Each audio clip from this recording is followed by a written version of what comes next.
The English gentlemen of Gothic horror make one hell of an impact on this episode of Deadly Duos.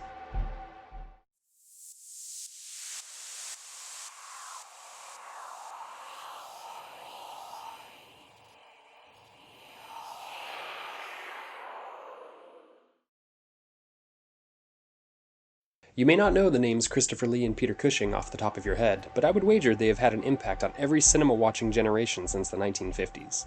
Between them, they have tackled Shakespeare and Sherlock Holmes, Doctor Who and James Bond, Lord of the Rings and Star Wars, both new and old. Had they been alive during the current Marvel juggernaut, they would have certainly been included somewhere in that universe. And no, we aren't counting the 1970s TV Captain America 2, Death Too Soon, even if Lee is undoubtedly the best part. Their biggest contribution, however, and the one that is very near and dear to my heart, is the many, many horror films they did both together and separately. Christopher Lee was born in Belgravia, London in May of 1922. Throughout his younger years, he would move from country to country and school to school, learning various languages and trade tools to help him out in his life. His parents divorced, and his mother would later marry the uncle of James Bond creator Ian Fleming, making the two boys step-cousins. He would eventually make his way to military school, and that would lead him to joining the actual military in 1939. From the Royal Air Force to the precursor of the British SAS, Lee was well-traveled in the military and never gave away too many details of his time, though a famous anecdote from Lord of the Rings director Peter Jackson, where Lee told him the proper sounds of a man being stabbed in the back, tell us that Lee was probably closer to the real James Bond than any of the actors who have portrayed him. After retiring from the military in 1946, his acting career and lifelong friendship with Peter Cushing would begin with 1948's Hamlet, starring and directed by Laurence Olivier. Peter Cushing was born in May of 1913 in Surrey, England. While his family moved at an early age as well, the Cushing family's move was due to fear during World War I. When he was finally settled after the war, he fell in love with the acting profession by watching, of all things, American Western star Tom Mix. This encouraged him to go to acting school and eventually make the leap to moving to Hollywood, where he thought he would become an international success. While he didn't end up becoming a huge star, he ended up in a small role in The Man in the Iron Mask from horror icon James Whale and the Laurel and Hardy film A Chump at Oxford. When nothing really materialized in Hollywood, Cushing would move back to England and get sought out by Olivier to appear in his soon-to-be Best Picture-winning screen version of Hamlet. While 1948's Hamlet would win Best Picture at the Academy Awards, it would not launch the duo into stardom. In fact, there was very little for them to do afterwards except for minor parts, including their next two collaborations, 1952's Moulin Rouge and Alexander the Great in 1956.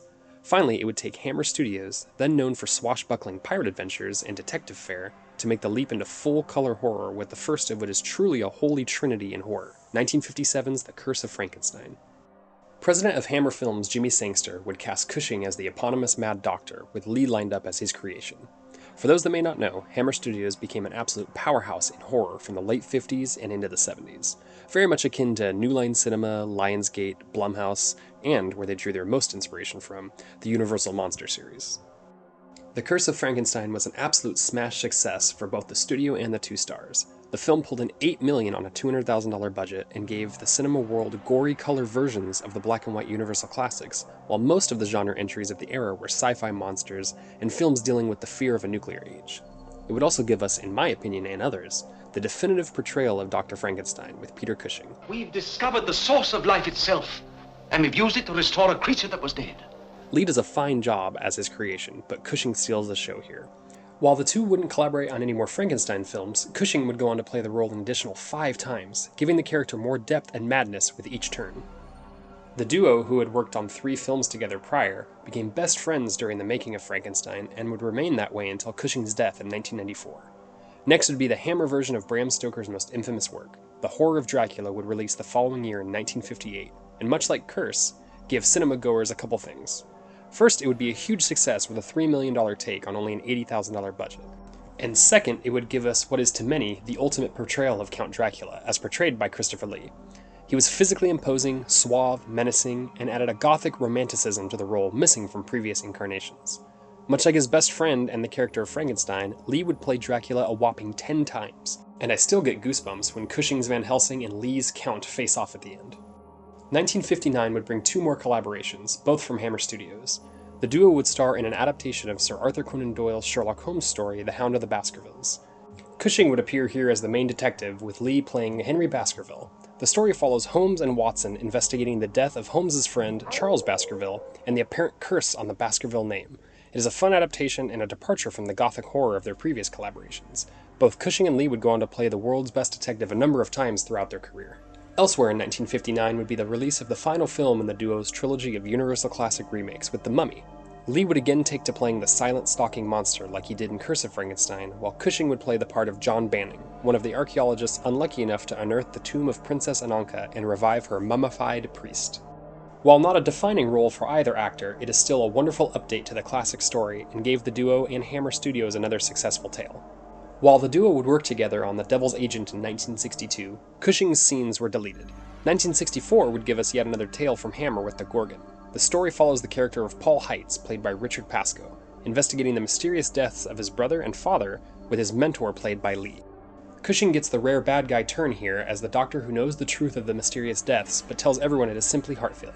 The Gorgon is a fun slice of mythological horror, with the monster being a mythical gorgon that turns its victims to stone, and I recommend it to any Hammer fan. The next year would give us the duo's first foray into Hammer's chief studio rival, Amicus. Amicus specialized in anthology horror, with nearly all of their output being of that variety, and Dr. Terror's House of Horror is one of their most famous. It follows 5 passengers on a train getting their fortunes told by Peter Cushing's Dr. Schreck, all with terrifying results. Christopher Lee plays one of the passengers, with his story being an art critic who drove an artist to suicide and being tormented by his disembodied hand. The story would later be turned into a feature called, The Hand, from Brian De Palma of all people. Later in 1965 were 2 more films. Yeah, these guys were busy. The Lost City exploration flick She and the Skullploitation? Yeah, I'm making that subgenre up. Film The Skull. She follows a team of explorers led by Cushing's Professor Hawley into the lost city of Kuma to discover what secrets it holds. Lee plays a high priest seeking immortality and will stop at nothing to get it. The Skull is a supernatural tale of the Marquis de Sade's skull haunting anyone who possesses it, with Lee's character Matthew Phillips having it first, only to escape its madness before the skull ends up in the collection of Cushing's Dr. Maitland. The film is based on a short story by Psycho author Robert Bloch. Well, I guess they can't all be winners. Both films are very watchable examples of 60s English sci-fi horror. 2 years later would bring us the next entry from the duo. They both appeared in episodes of The Avengers, again, not those Avengers, the original Avengers, that year, but their film entry would be Night of the Big Heat, or Island of the Burning Damned as it was released in the US a few years later. The film follows guests at an English countryside hotel dealing with the worst heat wave ever while the mainland is in a deep winter freeze, and there are warning signs to be discovered of something much more worrisome than just weather. Lee plays the lead scientist who figures out the cause, with Cushing as a different scientist who discovers their fates far too late. It is a criminally underseen film, as it has had no real North American release, that feels like a mixture of Doctor Who and The Twilight Zone. 1970 would bring 2 additional films together for Lee and Cushing, with bit parts in the Jerry Lewis comedy One More Time as Count Dracula and Baron Frankenstein, respectively. You got real monsters, my lord, in your cellar. Real monsters. I've seen them all in the movies. And the decidedly more horror-tinged film Scream and Scream Again. The latter is really less of a horror film and more a science fiction thriller, but it is notable for being the first film to feature Lee, Cushing, and another horror legend, Vincent Price. The film has 3 fragmented storylines that eventually end up together, and probably deserves multiple viewings to fully digest. Not a classic, but a notable film in their collaborative efforts. 1971 gave us, yet again, 2 movies that they worked on together. Man, what a life, getting to make horror movies for almost 2 decades with your best friend. We should all be so lucky. Anyway, the 2 films are I, Monster, which is a new take on the classic tale of Dr. Jekyll and Mr. Hyde, and The House That Dripped Blood, which is another solid anthology film from Amicus Studios. In I, Monster, Lee gets to play the Jekyll character and his dual personality of Hyde, while Cushing plays his friend and lawyer who slowly figures it all out. It is a fun take on the classic story, and always fun to see the duo play off each other, rather than just exist in the same film. House That Dripped Blood has Cushing in the second segment about a retired stockbroker visiting a wax museum. Definitely nothing scary there. And Lee's installment has to do with witchcraft. Their segments are 2 of the best in an anthology that is pretty solid all around. 1972 gives us, shockingly, 2 more films. Dracula AD 1972 not only has the strangest title in the Hammer Dracula series, but is also the return of Peter Cushing to the series as the Van Helsing to Lee's Count. It's flawed, it's dumb, but it's a heck of a lot of fun to see them battle each other 14 years after their first appearance as the characters. The other entry is a very interesting horror film called Horror Express, that in addition to Cushing and Lee, also has a small role for Telly Savalas. What I didn't know until I rewatched it recently is that it is also based on John W. Campbell's short story Who Goes There, which later became the Carpenter classic The Thing. You can really only tell that it's an adaptation once you know, because the connections are fringe at best. Still, it's a really fun movie with creepy moments and a very eerie score. The very next year would give us, oh, you gotta be kidding me, 4 more? Did these guys do anything else with their time? First up is an appearance together on an episode of Orson Welles' Great Mysteries, something I didn't know existed and could not find any of it to watch. In addition to that, we had the features Nothing But the Night, The Creeping Flesh, and The Satanic Rites of Dracula. The Creeping Flesh has Cushing and Lee as brothers who discover skeletal remains that are really an unstoppable evil force. It is a strange tale that is fun to watch the two play off each other, but it's otherwise a confusing mess. Nothing But the Night is a lone movie by Christopher Lee's production company, Charlemagne Pictures, and it's an Agatha Christie-like tale of murder rather than a straight horror film. The final film that year would also be the final appearance for the two men in a Hammer production together. There would be no Hammer without Lee and Cushing, and there would probably be no Lee and Cushing, certainly the way we know them today, without Hammer. The Satanic Rites of Dracula is the final showdown between Cushing's Van Helsing and Lee's Count Dracula, here posing at first as a powerful businessman who plans to release a plague on mankind. It kind of feels like Dracula by the way of James Bond, and while it doesn't completely work, their scenes together are an awful lot of fun. It would be 6 years later until their next collaboration, the non-horror film Arabian Adventures from 1979, and then 1983 would be The House of the Long Shadows, the pair's final collaboration. House of the Long Shadows is a horror mystery that isn't a notable film, but it is notable as the aforementioned final pairing of Lee and Cushing, and also brings in horror legends Vincent Price and John Carradine to pal around with the two. It's the simple story of a writer being challenged to complete a novel in 24 hours, and to get his creative juices flowing visits an old spooky manor that happens to have old spooky people in it.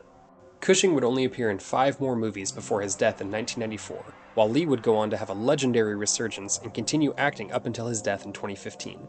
The duo would remain the best of friends until Cushing's death, and Lee would fondly remember him 2 decades on. I would also be remiss if I didn't recommend the solo efforts for each, so for Cushing, also seek out his role in Star Wars A New Hope and CGI him in Rogue One, in addition to Brides of Dracula, his 2 Doctor Who movies, and 1972's Tales from the Crypt. For Lee, The Wicker Man is essential horror viewing, as well as his Herculean effort making the Star Wars prequels watchable, and as a rare good guy in the Hammer classic The Devil Rides Out. Honestly though, with over 400 roles between the two men, you can't go wrong picking anything. Thank you for watching our show. If you like what you see, please subscribe to our JoBlo Horror Videos channel. Tell your friends who like this sort of content, and turn on the bell to receive notifications for all our latest videos. We're an independent company, and we appreciate all your support.